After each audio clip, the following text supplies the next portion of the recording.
Good night to everyone. Amen. Cannot believe it, man, but it is Monday already. Yes, that's so right. This is another opportunity for the men of the Guiding Light Tabernacle, Rebuilders of the Wall radio program. We are here again. Amen. Amen. Amen. Amen. You can reach us at gltabernacle@gmail.com or 622-1934. Amen. Yes, we just amen. want to give a good shout out to our members at Guiding Light Tabernacle. Yes, and amen. also those that are tuning in on Facebook Live. We welcome you once again Amen. to another night of positioning the man in the month of March. Amen. Amen. Yes, that's right. Amen. Men on the march. Men on the march. Amen. Men on the march. We had that saying in the last week program.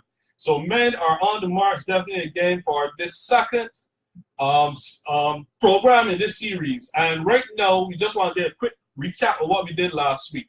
Last week we talked about, the positioning of the man in the Garden of Eden. Man was created, Adam was created many years ago, and he was placed in an environment for him to thrive. Amen? Amen. Yes, he was placed in an environment that would be conducive to his prosperity. Amen. Amen. Right. And we see that even in the Word, God created all the animals and brought them to him. Yes. To name. That's right. But then he realized that it wasn't suitable for man to be alone. That's right. And he recognized that, something needed to be done about this situation. Yes, all the animals were covered, yes. but man was alone. And he said it was not good.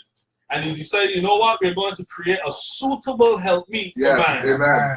And he put man into deep sleep, put Adam into deep sleep, and he formed woman. And he said, she is now flesh of my flesh. And we see now that the first marriage took place. Amen. And tonight, that is what we're going to be concentrating on tonight. We're concentrating on marriages tonight. And to my left, we have our pastor, John Sobers. We have our pastor, Carter. And we also have with us tonight our brother, Linaldo Jackman. Amen. We welcome these mighty men of valor. In Jesus' name, we turn over to our pastor, John. Amen. Greetings, everyone, tonight in the wonderful name of Jesus. Truly, we thank God for this wondrous opportunity available to us through the membership of the Guiding Light Tabernacle, making sure that we are here live every Monday night on the radio broadcast. We thank God for all our regular listeners and those who continue to pray for our ministry. But everybody knows the slogan at the Guiding Light, prayer fuels ministry. That's right. And we are thankful for all those who continue to pray and fuel this ministry. Tonight, as we continue with this concept of men positioning themselves, we want to continue from where we have left off last week. And one things we want to lay first on the plate is the fact that God is a God of relationship. Amen. In the heaven, we have God the Father, God the Son, and God the Holy Spirit. And these coexist in union. There's a deliberate, intentional design of the triune God as he moves and he does what he has to do in the heavenly realm. And so God has not only created this concept of relationship in the heavenly space, but he has placed within the earth realm this concept of relationship. And one of the very first relationships that we saw being established is that of the man and the woman. I suggest tonight that if we can get the man-woman relationship right, I believe that we can get all the other relationships right. And by extension, we can impact the entire society. That's right. If we can get men and women to understand how God has to function, how God has truly designed them to function, we believe that this entire society can be revolutionized. And we will not see the kind of lawlessness that we see here. So let's get straight into the meat of the matter tonight. Our pastor, can we recognize that when God created man, realize that there was a period where the man was alone? Can you give us information or outline what is it that God would have left the man initially by himself? Well, I believe good night to everyone, first of all, good night to the listeners. Yes. Thanks and praise once again to be here. The Builders of the Walls Builder program. And to that question, Pastor John, I think that God gave Adam some time to take up the responsibility of keeping the garden and caring for it. So he's got to understand what would be required when he comes to this marriage relationship. Recognize that God would have spent 6 days in working, and so God wanted the man to understand that he has to work. That he has this relationship to fulfill with his wife, and so he has to be a man that is going to be a provider, a protector, and so on of his wife. And so we recognize that this lapse, this time period, from the time where man was in the garden, tending it, caring for it, and keeping it. And so when he came into his marriage, then he understood what responsibility was all about. So that was suggesting that when a woman is looking for a real man to come together with, She should really look for a man that has been exercising himself. That's right. A man who is diligent, a man who has really been working, as we hear Barbados say, she doesn't want a little man. A man who really doesn't have any purpose. So really, in truth and in fact, we see that God would have positioned the man. That's one of the words that we're using, our key word. God would have positioned a man. And we see that in Genesis chapter 2 from verse 8, it says, and the Lord God said, it is not good that the man should be alone. I will make him a helpmeet for him. And then we see then God went through the process. So when we think of that word, or those two words, help me, we recognize that the two words as they come together is that God was providing for the man the mirror image. That's right. What was kind of missing in the man was now to be placed in the woman. So that the two of them become the perfect complement, right.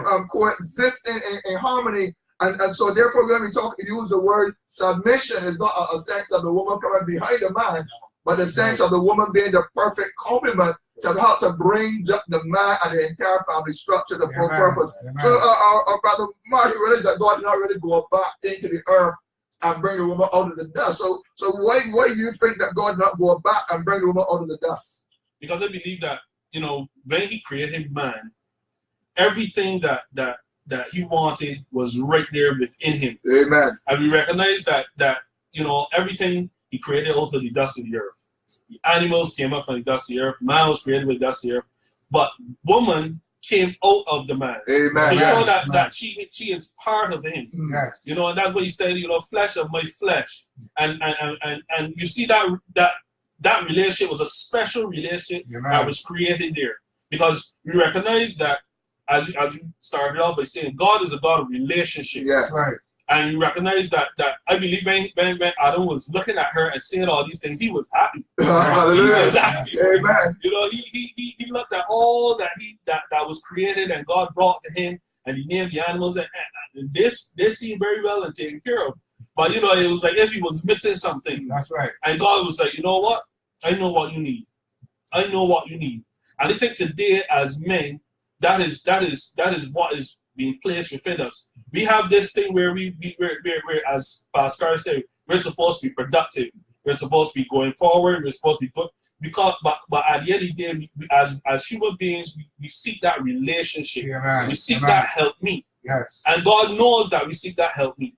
And that's why when we allow God to choose for us, Amen. as the word says, he brings a suitable help me. Amen. So the things that he's placed within each and every man that he has created also in the help me to come alongside him to bring out. Yes. And for Adam, God placed him to work the garden and brought a suitable help me that would allow him to fulfill his mandate. Amen. Amen. Amen. Amen. Thank you very much, Brother Martin. So, our Brother Linaldo, welcome to the program tonight. We see here in verse 23, Adam now says, this is now bone of my bone and flesh of my flesh. It says, she shall be called woman because she was taken out of man. But then in verse 24, it suggests something. It says, therefore shall a man leave his father and his mother and shall cleave unto his wife, and there shall be one flesh. So the question would be asked then, how does the family structure facilitate the leaving and cleaving? Because we know something within our local culture, men don't want to leave home. So how should this whole concept of leaving and cleaving be realized within our society? Yes, Pastor John, good night to all the listeners. I believe, as the Holy Spirit will lead, that we should be all mentored. I believe that the environment in which children from child stage, the children are brought up, they should be, taught that, there's coming a time, even as a young man, there's coming a time that you young man, you are going to have to leave these doors. You're going to have to leave.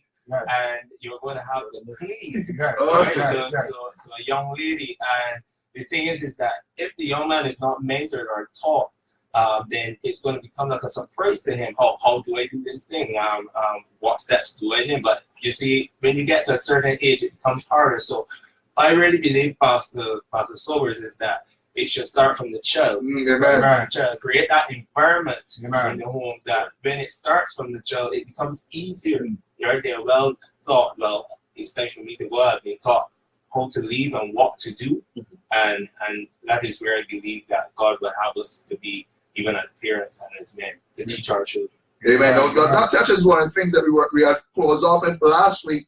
Let me say that men aren't born men. That's right. The fact that our male figures are first within the womb of their mothers. That's right. And you know, at some extreme societies, people play classical music. Even within the womb, there's training takes place. That's right. So when that child comes out, even your diet, the things that you eat during the pregnancy, things that you consume, can affect that fetus and its real ultimate development. That's right. So we're suggesting, our brother Linaldo is throwing into the mixture tonight that the whole training and development of men cannot begin when you have what we call in our society a hard back man. That's right. That the whole molding and development of men must begin there in the youth. Yeah, and that's what we picked up last week. That this whole process of developing men or seeing men coming and taking a rightful responsibility ought to begin in a home. So that, you know, something, you know, women say they can't find good men. They can't find a pseudo man out there for them. But we're saying that we have to reprogram the society and begin to begin reconstructing what we believe the Bible says about the development and responsibility of men. And we cannot wait till they're grown, but this must begin at the early stage, as Linaldo said. Even from a very baby, they must be developed to coming to the maturity and understanding that at some point you must leave the home and move on and start your own family. But some things, Brother Marty, we know that within the local family, some people we talked about last week, Minister Sonia Johnson mentioned it, where there's this kind of parental ownership over the children, where even though they're married, there's this kind of manipulation. How do we break that cycle of manipulation where it seems as though the men are more devoted to their mothers than to their wives? How do we break that cycle? You see, sometimes what happens is that we take that passage of scripture, honor your mother and father, really to another level. Oh my Lord, we're touching the mother. So basically what happens is that, you know, you get a situation where, you know, some mothers just aren't ready to let go of their sons. But as you said, if we cultivate the right environment, we have cultures out there that are known for grooming from the child. And then when they get to age like say 15, 16, there's like this rite of passage. Yes. Right? Yes. So they don't wait till they're in their early 20s to be ready to be men. They train them from a young age, and they come through this rite of passage in order to be able to say, well, you know what? You're ready. Yes. So that in the event now, anytime after that, and you find your loved one or whatever, what happens then is that you're ready. Amen. Right? So we as a church have to do the same thing. So mothers, when your job in the household is to make sure that your son is going to be the best husband to the next lady that he's going to be joined with. Amen. Right? Amen. So when that happens, he has to know, okay, how to love his wife. That's right. How to love his children. Amen. That's going to come from both parents. And you have to have that situation coming about where mothers have to realize and recognize that, you know, at the end of the day, when he becomes one, you no longer are the leading lady. Oh, my Lord. You no longer become the leading lady. And you know, that's something that I think a lot of mothers find really hard to accept. Last week in our men's ministry, as we were discussing, one of the things that came was that we were looking at when Mary and Joseph took Jesus at the age of 12 up to the temple. We were discussing that last week. And we saw that as the parents left, they did not find Jesus in the mix. And then after searching, they found him there in the temple among the doctors and the lawyers, asking questions and then entertaining questions. And one of the things that came up was that the Jewish society molded their children from young, and therefore positioned them to be more effective members of society. Right. So what came up in our study last week is that as a church we must be more intentional. I believe that's the word that came up in our study. That as churches and parents, we must be more intentional in what we do. Because if we want to arrest the issues in society, if we're saying that men are coming up to their potential, men are around in their homes, men are good fathers, then we must then do a reset and begin then from our Sunday school programs or mentorship programs. The good thing that you raised there. Now, the church must take the responsibility from the Word of God and raise a generation of men who are accountable. Brother Linaldo, can you identify a person or maybe an individual in your life who you will look back and say, well, that person was a good mentor, set a pattern for me? I can identify more than one person. Amen. Amen. Even as growing up, I didn't personally have my dad there for most of my 28 years, but I can identify those who have stepped in as, as that father role. Would be my uncle, who he's not a believer in terms of in Christ, but he believes in God. And people may look at that and say, well, that's a big country. How can he model our fashion? But he was there for me, financially. He was there for me, even in teaching me certain things. I can also my spiritual father, Pastor Clarke, or Apostle Clarke. Yes, he was there as well as a spiritual dad to me, teaching me in terms of knowing Christ and grooming me in knowing Christ. And there are many more we could go down the road. So there are men out there, Pastor John, that really have a heart to mentor you. I am just a witness of it. Amen. Praise the Lord. So it comes back to what we're doing then within the church, or Pastor Clarke, then, or men's ministries and so on. So what kind of model can we put up there for churches now to go through or to emulate that will help prepare men, and not just men, we think about the entire family, because we think this thing is not just a man thing, Right. but it's a whole set of family and communal and the church. So how does the church now itself respond to these crises or this crisis, as some people would view it? I think that we have to go to the Word of God. The Word of God here is there for us to take pattern from and take example from and so on. As we were talking about Christ, as he went to the temple and so on, and spirits met with him and so on, we recognize that Jesus Christ, it tells us that he grew in favor with God and man. Amen. See that his father and mother was there to instruct him, to guide him, to direct him. And we have to take that example from the Word of God, as we look at Abraham. In Genesis chapter 18 and verse 9, the Lord says, I know Abraham, right, for he shall direct or command his children after him, his children household after him. So we look at the man, Joshua. Joshua says, as for me and my house, we will serve the Lord. Amen, yes. That was not just something that just happened automatic. God had instructed Joshua to observe, to do all that he commanded him, about to turn from the left or to the right. So we have the Word of God before us as our example, as our blueprint, as our map, so that we can draw from the Word of God and position our children and whatnot and so on. Society has a lot of different ideas that they throw up there and so on, but the Word of God is the best pattern that we can shape and channel our children in the right direction, that they will come out to be real men for God. Amen. They have this concept that it takes a whole village, Brother Martin, to raise a church. So how does the church bring that concept of a holistic view or a holistic model in raising the next generation of men, next generation of those church leaders? I'm glad that you brought out, because it was something that I wanted to touch on last week, because I realized and recognized that every household is not the typical ideal household to be able to produce the sort of men that we're talking about tonight, right? The men that are fashioned after the biblical pattern. So this is where now, as you said, the village has to come together. Brother Linaldo mentioned that his uncle was instrumental in helping to be that, fill that void where his father would have left off. And the thing is that we see a lot of wayward youth around. They may not have their fathers present with them. They may be coming up in single homes. But this is now where either a respectable man in the community or men of the church could step in and give of their time and give of their efforts to, if you see someone that has the potential to be able to say, well, you know what, don't go this way, come this way.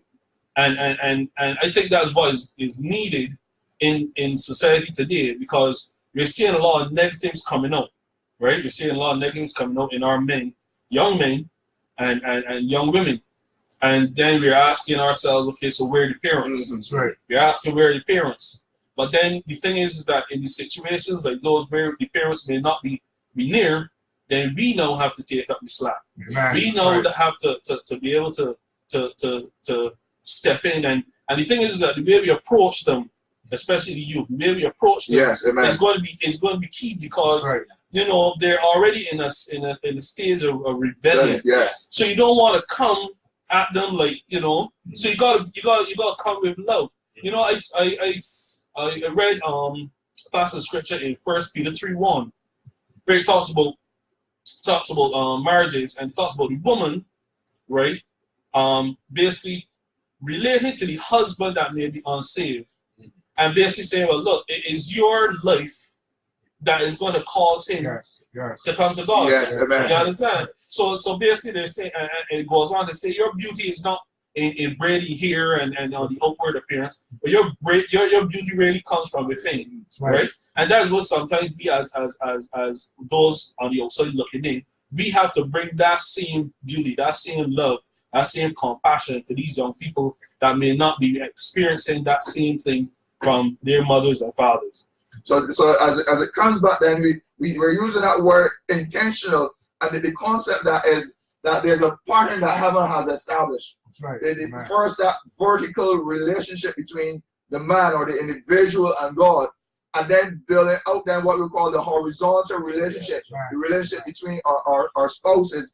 And essentially, if we get it, because sometimes the tension in the home, the hostile environment filters down to the children. So if there's that contention between the man and his wife, who's really supposed to be helping him, and he helping her, if there's that tension of hostility, vexation, lack of communication, animosity, and so on, then the children are going to pick it up.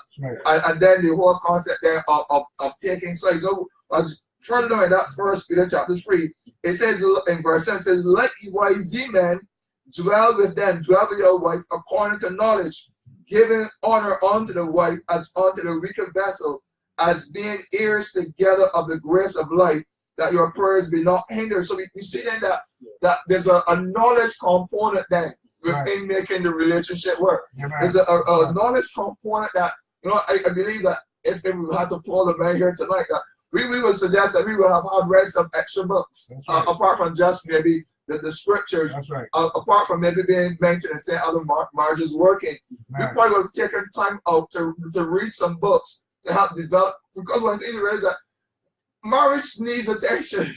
Don't care how long you've been married. It takes effort. It takes effort every single day to keep this thing going. But you recognize that you have made a covenant relationship. You don't just carry a woman to the altar and make a pledge. The thing is that as a godly man, you realize that you have made a vow before God, and therefore you can't really just treat that vow before God as like. So the Apostle Peter says, look, as husband, as men, there must be a knowledge component. You cannot drift and depend on the old cultural norms or how you came out in a ramshaw or back in the 50s or 60s or whatever. There must be a deliberate and an intentional walk with knowledge of God, knowledge of what the word requires, but also taking in what other people who are more knowledgeable than us have experienced from their counseling session, from marriage intervention, from our pastoral teams or whatever. There must be that knowledge component, our brother Linaldo, as a young one, because I'm the very here you're the married one tonight. So how would you relate in terms of building up your knowledge level and making yourself ready? First, Pastor Sobers, I must say that in order to acquire knowledge, you must be humble, because I find that people can teach you some, those who have gone through the experience, but if you're not humble to take in that knowledge, you're not going to go anywhere. To answer your question, Pastor Sobers, I will equip myself with a lot of knowledge in terms of the word and also books, and knowledge of the person that I'm going to go forward in marriage with is key, because if you don't know the person, I'm not saying you know everything about them, to the T, that you know her very move and talk. But what I'm saying is what I'm saying is that you know the dislikes, you know the likes, you know what rubs her, you know what what turns her on to, in a sense. But you also must know where her heart is in terms of the price. You must also know where her heart is in terms of our future family. What she desired, and what is she aligning to the vision that God will have for you? Because you also have to know the vision that God will have for you. Amen. So that's how I would go about seeking the knowledge in that way. I was watching a program there over the weekend, and the presenter, she was saying that, one thing she advocates, she said that even if you were not married, it was good to join the program, because she felt that you need knowledge before you get into the marriage relationship. Right. Because the more knowledge you soak in, the more of God's word, the more it equips you. She said, she always used to give the husband trouble. Say, why aren't you maybe more vigorous in the ministry? And she said one day, he said her, if I was more vigorous, then you will not be able to have the platform you have for marriage, because it is my role maybe in the back area that allows you to go and take the center stage, because we realize that a lot of marriage fails because people are so busy. That's right. So cumbered, and therefore it was a compliment, the fact that he was able to complement the ministry that she had, and to be able to not be one who was just desirous of being in the spotlight himself, but recognize what his role was there, and knew that his support for her was essential. And that comes back to dwelling with knowledge. You get, as our brother now said, you get to understand who God has blessed you with, right? The likes and dislikes. And she said, as she was presenting, she said that, within a marriage, at first she would put the spotlight on all the negative things. She said that she didn't like sports, and she tried to thirst her husband and get him away from the sports until she realized, look, everybody is different, and if this man is happy with the sports, then let him be happy with the sports. I learned to understand that, look, this is who he is, and her role in life is not to change a man, but really to accept him as who he is. This is who God has destined to be, and the more she accepted that and focused on the positive areas of the marriage, she thought that her marriage was prospering and being more enhanced. So let me look at this thing as believers. We wrap up, we realize that marriage is God's vision. That's right. Marriage is God. Relationship is really God's purpose. And therefore, as a church, as people who are supporters of God, we have to support what God is supporting. So if God says marriage is honorable and bed undefiled, then as a church, then we must take that mantra, we must take that mandate. And one of the things that I bless God for within our local assembly is the aged men who have remained faithful in their marriages. You talk to some of the older men, they were married for 50 plus years, 40 plus years. And that was a sense of not that every year was great or every day was great, but it took the commitment over the long haul. And that gave me the sense of understanding that marriage isn't a quick fix. You have to be in it. You have to be in this relationship for the long haul, the come walk me, the highs and the lows, because this is what God requires. You see, as when God, one preacher said, God never made church, he made marriage. He made family. But we put so much emphasis on church and very little emphasis on our marriage. So that when we pass away, the children says, my dad never had time for us because he was so busy with the church.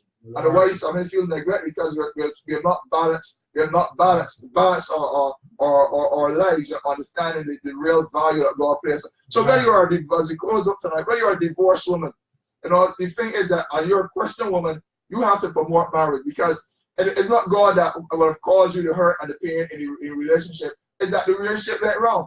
But it is not a signal that there's something wrong with marriage. And therefore, we must move past the hurts to realize that if this is what God wants, then you must allow the healing process of God to work in your life as a divorcee, and recognize that you must motivate other persons. So, well, the pitfalls that I went through, this is what you need to avoid as a young woman growing up. Whether you are a single woman, and it's your determination to be single, that should not be a tool now to dissuade other women from pursuing a marriage life. So wherever we are in our position, as divorced, single, or whatever, we must have the heart for what God's heart is. And we see from the scripture, God said it was not good for the man to be alone. Amen. I will make him unequal. This is where we want to close out. We will make him unequal. Amen. Not a footstool, Yes. not someone behind, No. but we will take from his very side a rib and provide him with what he needs. Amen. And when men begin to realize that they need a woman, we maybe feel that so much, but when we begin to realize the benefit Right. of the woman, what we do, we pour into the woman. Amen. That's right. We see her maximizing her potential as a benefit to us in the marriage, because as the scripture says, the two then shall be one. And it is that concept. So we are reprogramming the men tonight. We're reprogramming. We said at the beginning, sometimes your phone needs a factory reset. You go back to the original setting. You throw all the junk out of your phone and you carry it back to the factory setting, and you start fresh. So this is where the mission is. Carry the men back to where God set us up at the beginning. To realize that the God agenda, the God model is the model that we want to walk within our Christian mission. So the men on the march. Next week we'll continue further. We'll look at some of the challenges.